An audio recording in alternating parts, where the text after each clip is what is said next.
Chef Nimoya. Par des personnes qui normalement devaient être au milieu du village.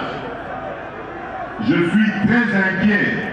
Ce ne sont pas ces frères Kassaïens, c'est tout le monde. De Dieu, c'est tout le monde, les Katangeux, les sortir des énormités pour dire que les Congolaises et les Congolais n'ont pas le droit de réfléchir sur le bien fondé de leur constitution.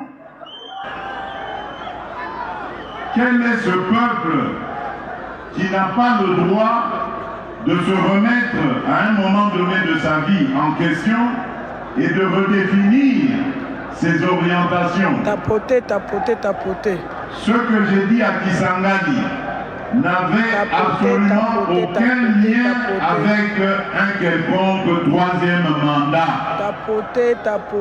Mais vous avez entendu que cette fameuse opposition qui n'a rien à proposer, qui avait mordu la poussière très sérieusement lors des dernières élections, cette fameuse opposition cherche à manipuler la population en disant non au troisième mandat. Qui leur a parlé de troisième mandat? Mes chers compatriotes, je viens de clôturer aujourd'hui même à Kinshasa les états généraux de la justice congolaise. Et vous savez combien je me suis plaint depuis que je suis arrivé à la tête de ce pays de l'état de notre justice. Et les conférenciers, il y en avait eu plus de 5000. Dans leur résolution, on proposait de réviser 2 articles de notre Constitution. Alors, maintenant, à entendre tous ces sachants ne sachant, donc ça voudrait dire que nous ne devons pas réfléchir sur ces articles et donc améliorer notre justice, parce que selon eux, les Congolais vont se fâcher et ils vont faire des émeutes ici. Est-ce que vous comprenez ça? Et là, donc, cela veut dire que Fatia Zanam. C'est même une insulte à l'endroit de notre peuple. C'est une insulte à l'endroit de l'intelligence et de la sagesse de notre peuple. Demander aux Congolais de ne pas revoir leur constitution, alors qu'il y a un fameux article, le 217, qui consacre carrément la vente de notre souveraineté à des États africains. Nous n'avons pas le droit de revoir ça. Est-ce que vous entendez ça? Et il y a des hommes de Dieu qui ont osé prendre la parole pour défendre cette ignominie. Mes chers amis, le pays est en danger et je crois que je suis l'un des Congolais les mieux placés pour comprendre cela. Tout ce qui a été fait contre notre pays n'a pas commencé aujourd'hui. Ça a commencé en 2002 ou 2003 à Sun City en Afrique du Sud, à la fin du fameux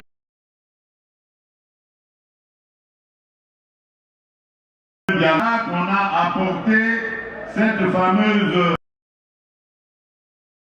constitution qui allait ensuite être développée pour faire croire que c'est une constitution qui a été conçue par les Congolais.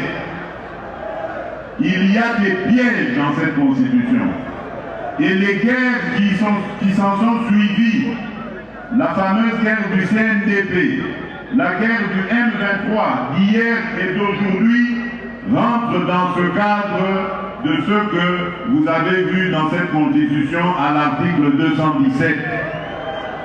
On veut nous obliger à abandonner une part de notre souveraineté à des États voisins. Et on nous dit que nous n'avons pas le droit de revoir ça. Qui est celui-là qui va m'interdire, moi, le garant de la nation, à ne pas faire ça?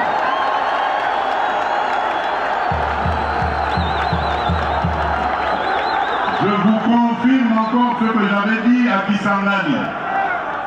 L'année prochaine, je vais réunir une commission de Congolaises et de Congolais bien pensants qui sont issus de plusieurs disciplines et dont l'objectif sera de revoir cette constitution.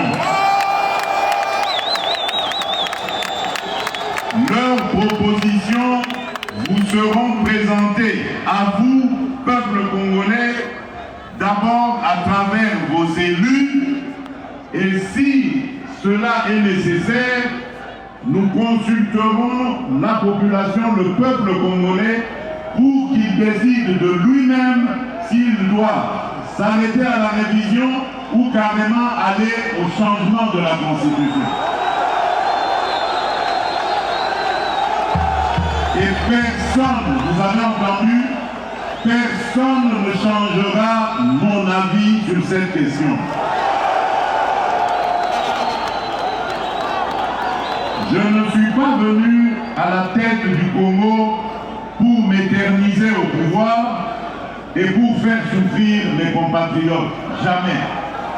Tout ce que je fais, tout ce à quoi je pense, c'est au bonheur de mes compatriotes, au développement de mon pays. Parce qu'un jour, je vais devenir ex-président et je vais vivre dans ce pays auprès des miens.